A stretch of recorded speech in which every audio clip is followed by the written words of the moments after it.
joining us from Washington, Ibrahim Hooper, National Communications Director for CAIR. It's the Council on American-Islamic Relations. Also editorial writer for the Washington Post, Jonathan Capehart, joins us. Good morning to you, Jonathan. Good morning, Dylan. Ibrahim, I will begin with you. Obviously, there is some component of this that leads to questions about what role this man's religion, if any, played in his decision-making. It seems impossible to assess how much of a variable that was. Was it the whole reason? Was it a part of the reason? How do you interpret what we've all been provided with in the way of information up to this point as to what the motives were? Well, nobody knows the motive at this time, but there seems to be a mix of motives from the opposition to war, the fact that he was going overseas to fight there, a lot of different things about him having to listen to the stories of trauma from those returning, just his personal issues. So we don't really know what role religion played, if any, in this. I think it's best to wait until investigators can speak to him, see what's going on here, because as General Casey said yesterday, you know, we don't want this to negatively impact the thousands and thousands of American Muslims who are serving honorably in the military in all services. If you were to look at the response thus far and the willingness to use religion and ask religious questions, do you think it's appropriate that the investigation look at this man's religious affiliations and history in trying to determine his motives? Does it matter in that context? I think they're going to look at all possible motives, but what we don't want this to become is a witch hunt, similar to, you know, we don't want another McCarthy-era purge of the military. You know, Senator Lieberman now wants hearings. He's going to hold up a list of all known Muslims in the military. I mean, come on. I mean, we need to react maturely to this.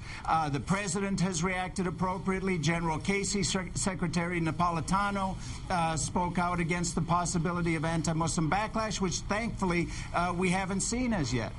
Jonathan Capehart, isn't anybody who walks into a workplace, whether it's military or otherwise, with a gun and starts killing people a terrorist? Absolutely. By definition? I mean, yes, we've been talking about workplace shootings for decades. Yes, that person is a terrorist. But what's unfortunate here is the burgeoning links between religion and what this one individual did. And, you know, I find it very troubling now that we're starting to focus on the fact that this man went to the same mosque as two of the 9/11 hijackers. What that means, I'm not sure, but I'm a little concerned about this, trying to link this man, this one individual who did this horrible, horrible act, to two people who did an extremely horrible act 8 years ago. I don't like the road we're going down with this. Elaborate. Well, because I think, as Mr. Hooper was saying, the connection, or, you know, trying to draw this connection between religious beliefs and acts of terror. You know, Islam is like Christianity, like Judaism, is not about war. It's about right. Peace and comity, not about shooting people up who are, you know, going off to fight to defend this country. I mean, Ibrahim, let's even go into worst case scenario in terms of people's fears about his religion.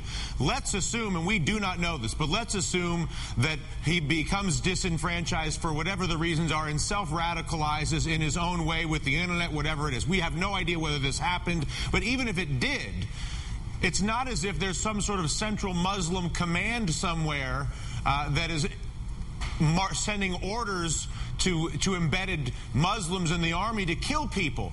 Your worst case scenario is whether the person is attaching themselves to a Muslim faith, a Christian faith, the devil, Satan worship, whatever it is, whatever you have to attach yourself to get to this point, I would have to imagine is so extreme, however, wherever you find it. I mean, and just as we don't associate an abortion doctor murderer with Christianity, even though they might have acted in the name of their warped view of Christianity, we shouldn't associate actions of a disturbed individual Muslim to generalize, to smear the entire faith of Islam.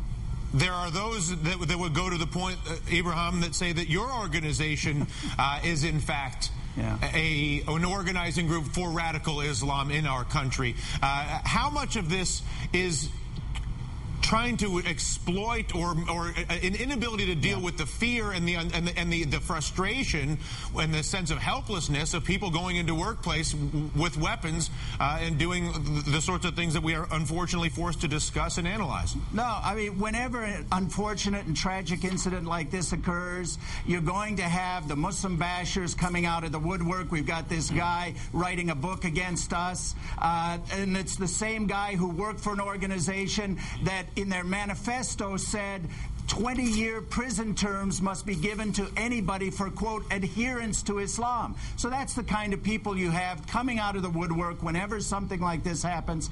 And, we see it time and time again, and it's unfortunate. We need to come together as a nation, be unified, and not let extremists of any stripe take control of the agenda. Yep. All right, listen, thanks to both of you for the conversation.